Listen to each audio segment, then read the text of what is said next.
When you think of the word disability, what comes to mind? It's a word that means different things to different people. For some, the first image that comes to mind might be someone with an apparent disability, someone who's blind or uses a wheelchair, for instance. Others may think of someone with an intellectual disability, such as Down syndrome. Often, what comes to mind relates to your personal experiences. You might have a disability yourself or have family members or friends who do. There is no right or wrong image, of course. But sometimes people's perception of disability is narrower than its legal definition, and this can cause confusion, especially in the workplace. So let's take a closer look. What is disability at work? You've probably heard of the Americans with Disabilities Act, or ADA. The ADA is landmark legislation that prohibits discrimination against people on the basis of disability, including in employment. Many people are surprised to learn that the ADA does not contain a list of medical conditions that are considered disabilities. Instead, it includes a general definition. It says that a person with a disability is someone who has a physical or mental impairment that substantially limits one or more major life activities, has a history or record of such an impairment, or is perceived by others as having such an impairment. The broad nature of this definition was intended to ensure that people with chronic health conditions, like asthma, diabetes, or cancer, to name just a few, are protected under the law. You may have also noticed that the definition of a person with a disability includes the phrase physical or mental impairment. That means people with mental health conditions, for instance anxiety, depression, bipolar disorder, PTSD, and others, are people with disabilities. Sometimes, someone may not even think of themselves as having a disability yet still meet the definition. Again, the focus is not on the diagnosis, but how it impacts one or more major life activities, such as working. When talking about disability in this context, it's important to understand not just the definition of a person with a disability, but the definition of a qualified person with a disability. Because that is who is protected under the employment provisions of the ADA and other disability non-discrimination laws and regulations. Qualified is someone who satisfies the job-related requirements of the position and can perform its essential functions, with or without a reasonable accommodation. And what does reasonable accommodation mean? Let's define that as well, because reasonable accommodations are central to the ADA's employment provisions. A reasonable accommodation is any modification or adjustment to a job or work environment that enables a qualified person with a disability to apply for or perform a job.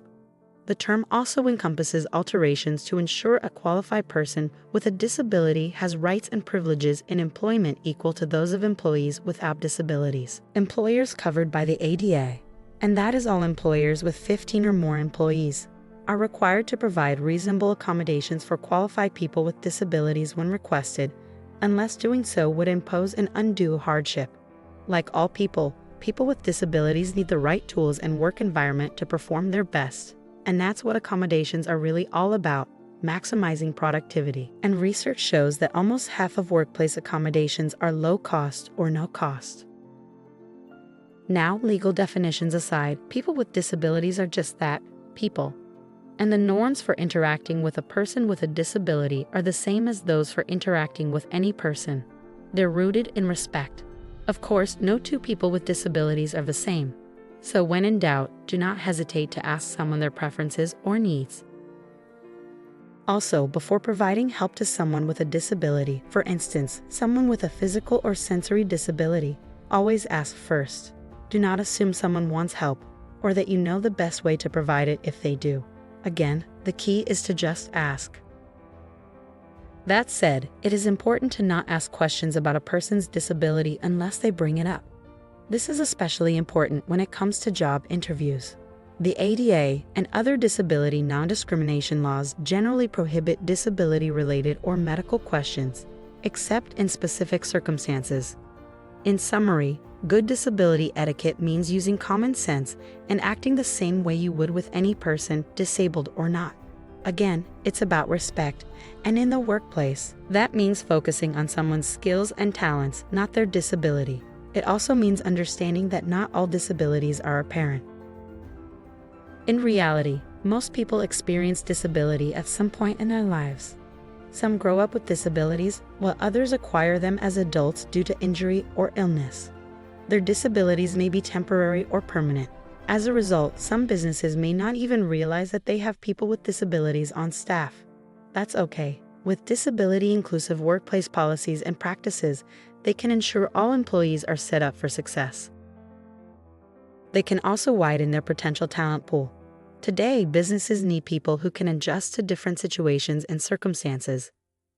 They need people who can problem solve and figure out alternative ways to meet goals.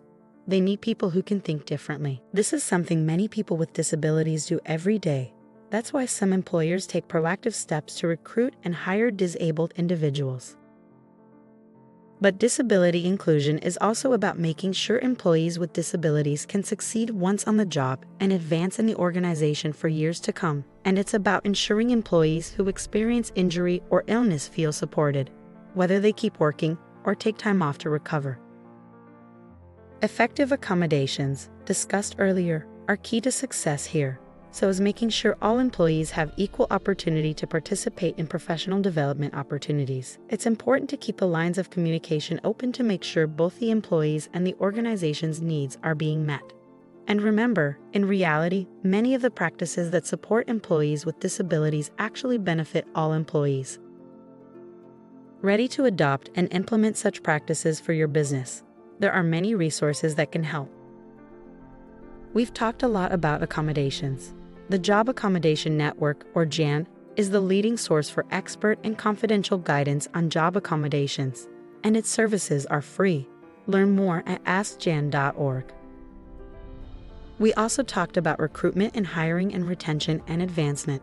The Employer Assistance and Resource Network on Disability Inclusion, or EARN, offers information on best practices for disability inclusion across all stages of employment. Learn more at askearn.org.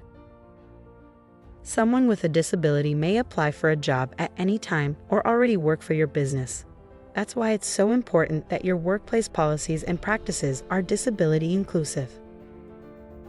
Now think back to where we started and that word disability. What comes to mind now? Has your perspective expanded at all? When it comes to the workplace, disability is about more than one person's experience. It's about valuing diverse perspectives. It's about nurturing skill and talent. It's about supporting employees to perform their best. That's disability at work.